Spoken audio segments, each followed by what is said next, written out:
Okay, so my name is Megan Richardson, and I am the VP of Consulting with Dynamic Corporate Solutions. We're a full-service HR consulting firm that's located just a hair south of Jacksonville, Florida, and happy to help you with kind of your people issues today. It was really great to kind of hear from all of you and the struggles that you're facing right now, and certainly, you know, you're not alone. And I think that this forum is a great chance to kind of hear that we're all going through similar times right now, and whether that be the concern of what we can do for ourselves to kind of keep sane right now, or if that's, you know, what can we do to protect our employees. You know, that's certainly what I want to cover today, kind of in our next 15 minutes. So the first things first, I want to make sure that everyone is aware of some government assistance right now that's coming out. And I also want to make sure, because I heard kind of a varying number of, you know, employee size from this group, I want to make sure that everyone knows that there is something called the Families First Coronavirus Response Act, or the FFCRA, which was just recently passed in March. It did take effect on April 1st. Hopefully everyone is aware of this. But small employers are not exempt from this. So everyone who is on this call who is under 500 employees, this is going to be a federal obligation. So the FFCRA is going to be broken into two separate sections. The first one being the Emergency Paid Sick Leave Act, or EPSLA, if you like acronyms. And that's going to temporarily mandate that employees can be paid their full wages for up to 2 weeks if they're unable to report to work due to these coronavirus related reasons. The second component is the Emergency Family Medical Leave Act Expansion Act. And this is going to be an emergency expansion of FMLA. Now, many of you on this call have worked for larger organizations. You understand that kind of the classic lens that we've had on FMLA, or the classic definition, would require employees with more than 50 employees in a 75-mile radius to adhere to this law. That is gone. So that definition of FMLA is not what we're talking about here today. So to qualify or to be beholden to this emergency family medical leave act, so the second component of it, you do not have to have 50 employees. This does apply to employers of all sizes. So let's kind of break this out section by section. So the first one is going to be under the EPSLA. We have to provide that 2 weeks of paid sick leave for full-time and part-time employees for any of those related reasons. Now, I know a lot of you probably have part-time folks, and it's great if you have somebody who's, hey, Monday, Wednesday, Friday, they're working 24 hours a week, it's every single week, it's consistent. If you do have someone that works a variable schedule, so, you know, whether that be in a restaurant or if it's by the job, you know, where the numbers are not as consistent, then there is a calculation that we need to look at that is calculated back over a 6-month average that you need to look at. So if you're working in an industry where you have peaks and valleys, the 6-month mark should give you a good estimation of what an average number of hours looks like for that employee. Now, there are, again, 2 separate ways to do this. So there are 6 total qualifying reasons. The first 3 qualifying reasons require 100% of pay over those 2 weeks. And that's going to be, you know, number 1 is you're going to be subject to a federal, state, or local quarantine or isolation order related to COVID-19. You're told by your healthcare provider, you personally need to self-quarantine due to COVID-19, or you're experiencing some sort of symptoms and you're waiting for that medical diagnosis. So whether that be, I'm trying to get in to see my healthcare provider, or perhaps it's that, you know, I'm still hearing 24 to even sometimes 72 hours that it's taking to get the test back in some places. So if it's anything during that time, again, they have this coverage for 100% of pay. For 2/3 pay are kind of examples 4, 5, and 6. So 4 is going to be caring for an individual who is going to be quarantined either by a federal, state, or local, or by that healthcare provider. So you're taking care of somebody, kind of like a typical FMLA qualifying reason. Number 5 is the kicker. And number 5 is the reason that most people are going to receive this benefit. And that is going to be for exactly the reason that Brandon was talking about. Hey, I got kids at home, right?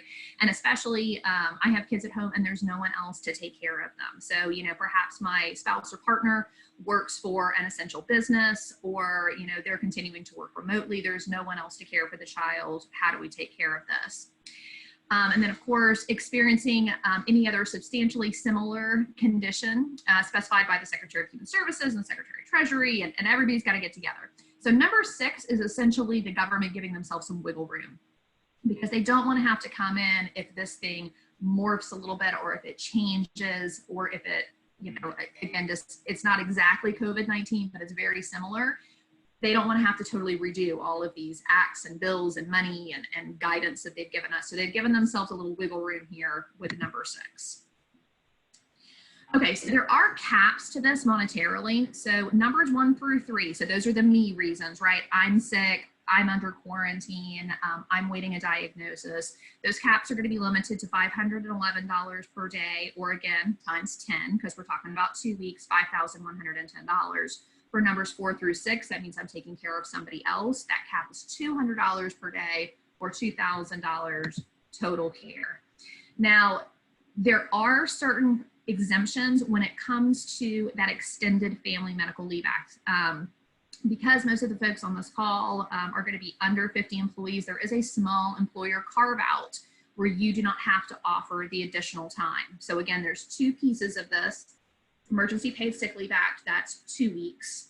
The extended FMLA is going to be an additional 10 weeks of pay at 2/3 pay. But that's only for qualifying reason number 5. So that's only, hey, I have to take care of my kids, right?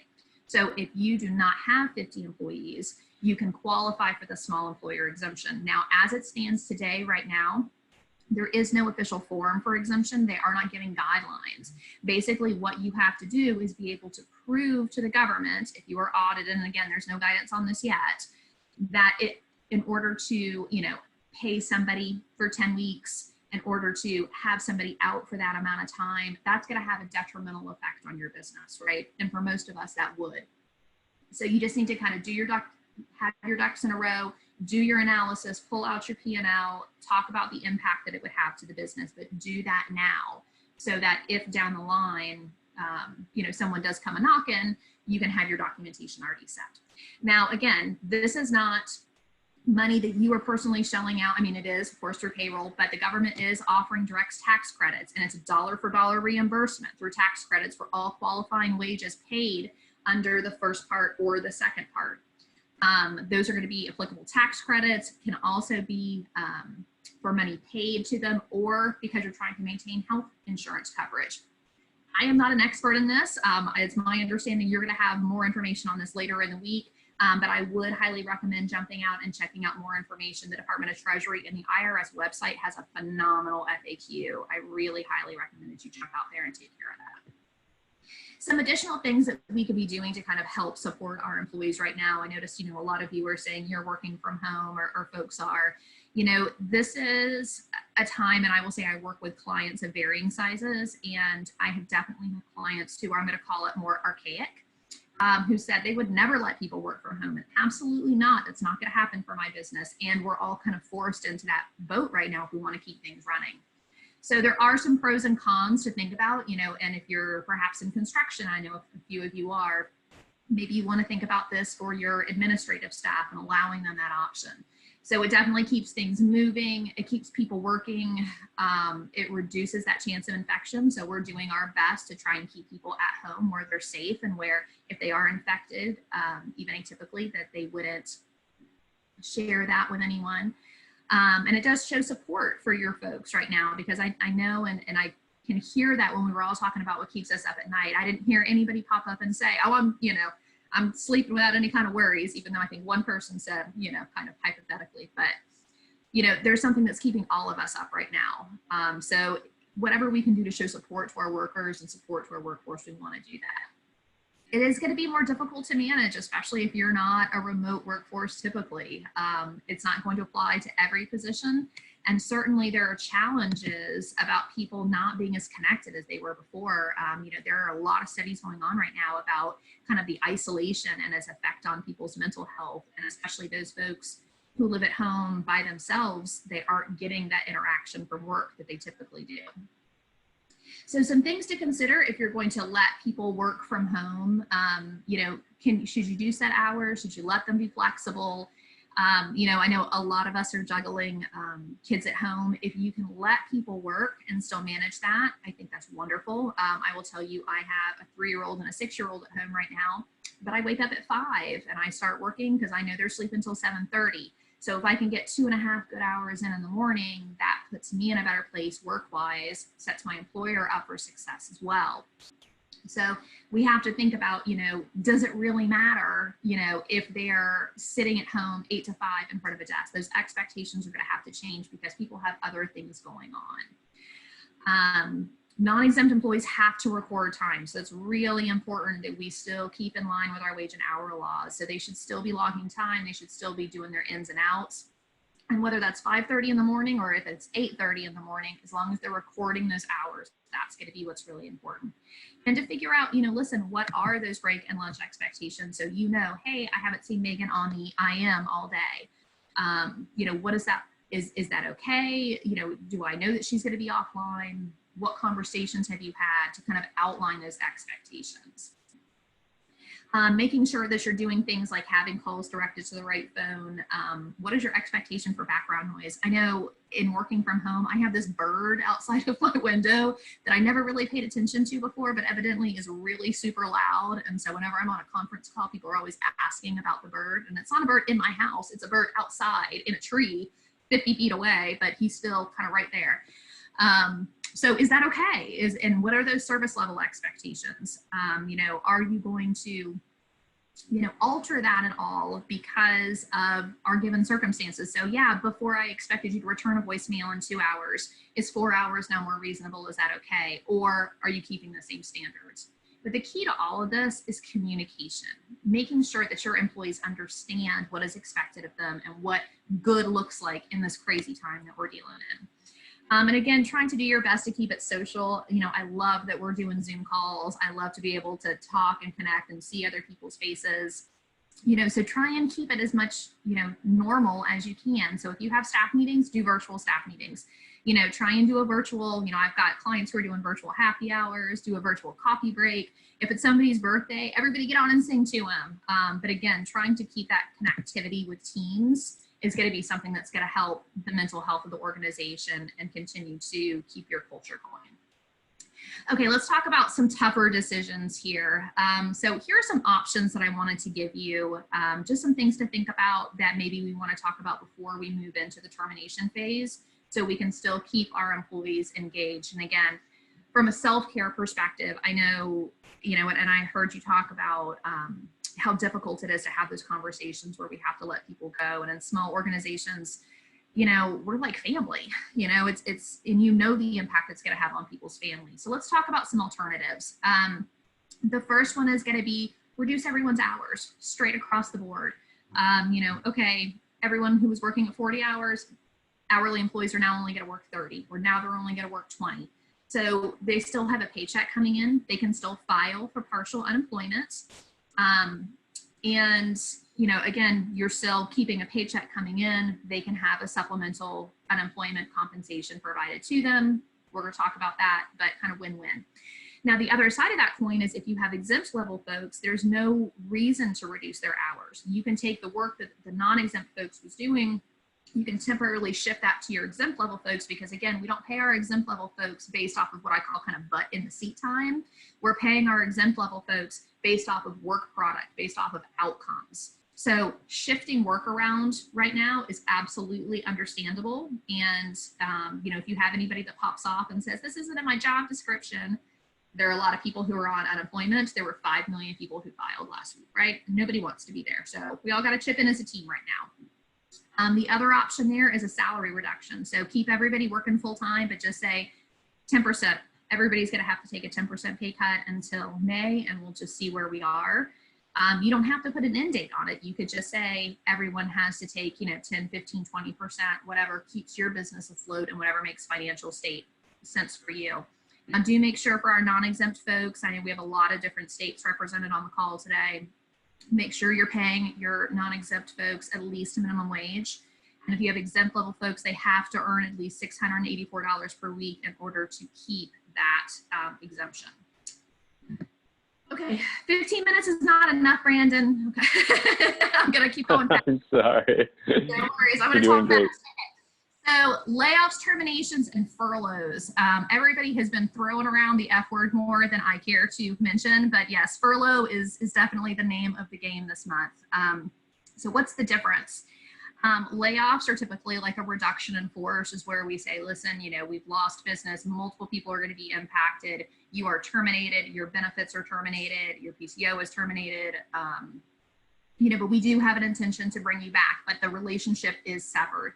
Now, a termination can be for performance. You know, if we're looking at alternative options, terminating your low-hanging fruit, so people who have had performance problems in the past, this is a great time to go ahead and say, listen, you need to go ahead and move forward with termination in order to free up some of those payroll dollars.